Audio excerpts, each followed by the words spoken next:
Nah, yang pertama yaitu jelaskan bagaimana pelaksanaan demokrasi di Indonesia. Pelaksanaan demokrasi di Indonesia berlandaskan demokrasi Pancasila yang dijalankan melalui pemilihan umum seperti pemilu langsung untuk memilih wakil rakyat, menjamin kebebasan berpendapat dan berserikat serta mengedepankan musyawarah. Mufakat dalam pengambilan keputusan publik meskipun masih menghadapi tantangan seperti politik uang dan isu supremasi hukum. Nah, yang A, bagaimana konstitusi menjamin perbedaan pendapat dalam suatu rapat? Konstitusi UUD 1945 menjamin perbedaan pendapat dalam rapat melalui pasal 28E ayat 3 yang menjamin hak setiap orang untuk berserikat, berkumpul, dan mengeluarkan pendapat. Nah, yang B, mengapa demokrasi kerakyatan merupakan demokrasi yang cocok untuk Indonesia?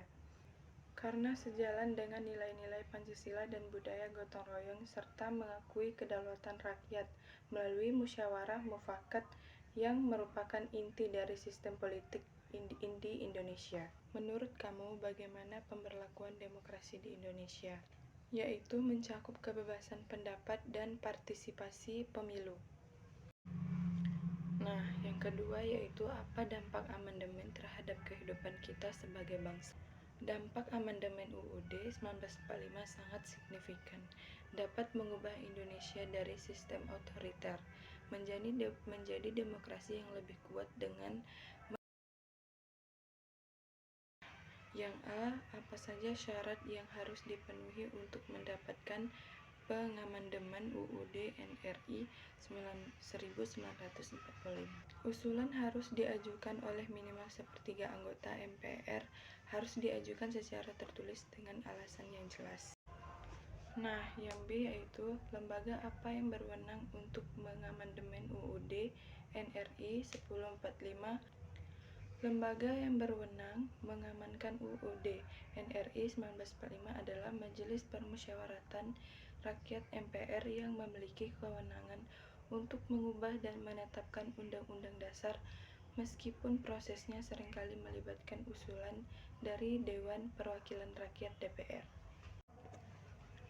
Nah, yang ketiga jelaskan tentang periodisasi pelaksanaan UUD NRI 1045. Periode 1945-1949 berlaku ya Undang-Undang 1945 tanggal 18 Agustus 1945. Kondisi UUD 1945 disahkan namun tidak sepenuhnya dapat dilaksanakan karena perjuangan mempertahankan kemerdekaan. Nah, yang A yaitu menurut kamu kenapa UUD NRI 1945 itu berbeda-beda? Berbeda-beda masa pemberitahuannya sampai saat ini. UUD NRI 1945 mengalami perbedaan masa pemberlakuan, seperti periode RIS 1949 dan UUDS 1950, dan amandemen signifikan karena sebagai faktor historis, politik, dan pencapaian berbeda. Yaitu yang B. Menurut kamu masa yang paling bagus pemberlakuan UUD NRI 1945 periode kapan? Menurut saya yaitu periode sekarang. Era reformasi UUD 1945 telah diamandemen sebanyak 4 kali untuk memasukkan prinsip-prinsip demokrasi yang lebih kuat seperti pembatasan masa jabatan presiden, pembentukan lembaga negara baru seperti Mahkamah Konstitusi, dan menjaminkan hak asasi manusia. Periode ini dianggap oleh banyak pihak sebagai masa di mana UUD 1945 menjamin lebih relevan dengan tuntutan zaman modern dan prinsip-prinsip negara hukum yang demokratis.